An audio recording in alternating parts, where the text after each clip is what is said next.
sometimes from a delightful experience or a tragic experience. It can be the day that changes everything. For me, it was the Girl Scout that knocked on my door when I was 25 years old and gave me the big presentation about Girl Scout cookies. And I wanted to buy. She said, it's only $2, several flavors. And with a big smile, she politely asked me to buy. And I wanted to. Big problem, I didn't have $2 in my pocket. So I didn't want to tell her that, right? I'm a grown man. I'm 25 years old. I've been to 1 year of college. I've got a little family going. So I decided next best to lie to her. I said, look, I've already got lots of Girl Scout cookies. I bought some, and we still haven't eaten all of them. They're in the house. She said, oh, that's wonderful. Thank you very much. And she leaves. When she leaves, I say to myself, I don't want to live like this anymore. I mean, how low can you get, right? Lying to a Girl Scout, that's about as low as it gets. So I promised myself that day it would never happen again. And that was a life-changing day for me, recognizing that I was not in a good position. I must start making my search. A guy climbs the stairs, and there's about 40 stairs to climb, and he finally gets to the top, sits down, and he's out of breath. And he says, wow, this is not good. I've got to do something about my health. So it can be something that simple. So he starts a little research program and decides to get his health in order, develop a good nutritional program, whatever. And from that day on, he says, I'm not going to be out of breath anymore. Yesterday I quoted the saying, there's nothing so powerful as an idea whose time has come. Then I quoted it another way, there's nothing so powerful as an idea that comes at the right time. So I said a little prayer before I left my hotel room today, and my prayer was, I hope today is one of those right times for many in my audience. And you never know when for someone it's the first time, or you're the first voice that sort of awakens a search for a better life, meaning, skills, disciplines. Or you're one of many voices. Or they've heard many before, and now yours sort of comes on a day when the lights go on and they're never the same again.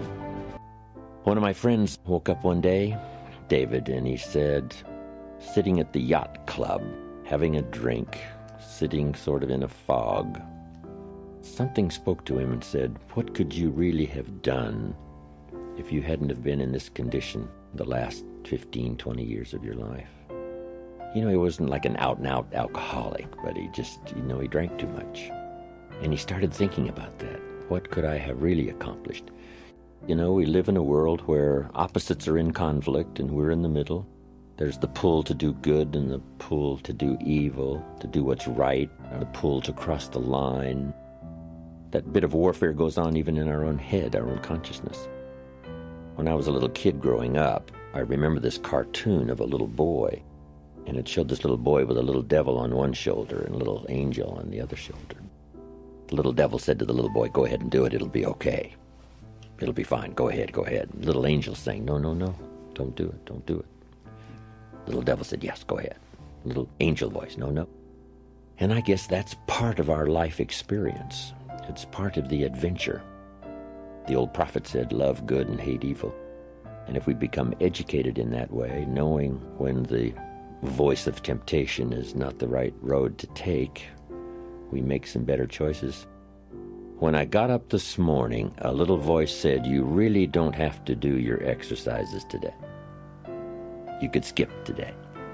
You've got some work to do, and I got in at about 1 o'clock this morning on my airline flight from Colorado Springs.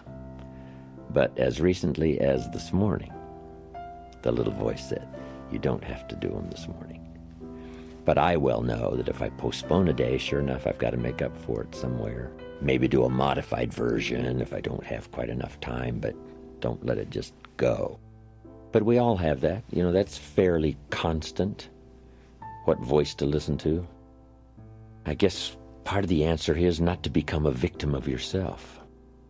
Beware of the thief on the street that's after your purse, but also beware of the thief in your mind that's after your promise. The little thief in your head that says, you're too tall, you're too short, you've never done it before, it's not going to happen for you. Others can find this book, you can't find it. If you found it, you probably wouldn't read it. If you read it, you probably wouldn't understand it. This is a constant bit of warfare going on inside of our head. So we all have to deal with that. But what I call that in these experiences is the great adventure. A lady said to me that I met once in New York. She was vice president of this company. She made big money. I don't think she finished her high school education. She was still young, with a young family. And I said to her, "How did you get here? This is a tough business.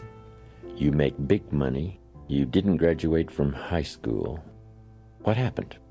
And she said, "Well, let me tell you part of the story." She said, "Years ago, one day I asked my husband for $10, and he said, 'What for?'